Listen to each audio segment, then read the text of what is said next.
જગ્યાથી અહીંયા બેઠા છો અને ભજન રજૂઆત કરી રહ્યા છો, પરંતુ મારી એકય બહેનોના મોઢા પર કોઈ થાક લાગતો નથી, કારણ કે આપણે બધા ભેગા થઈને ભગવાનનું નામ લઈએ છીએ અને ભગવાનનું નામ લઈએ ને એટલે ભગવાન આપણાને શક્તિ આપે.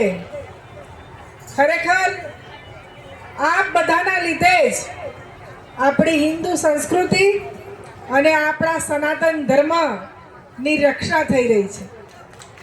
અને બહેનો જે ઘરમાં છે એ બહેનો પોતાનું ઘર સંભાળી, પોતાના ઘરનું કામકાજ પતાવી અને બપોરના આ રીતે મંડળમાં જઈ અને ભગવાનનું નામ લે છે.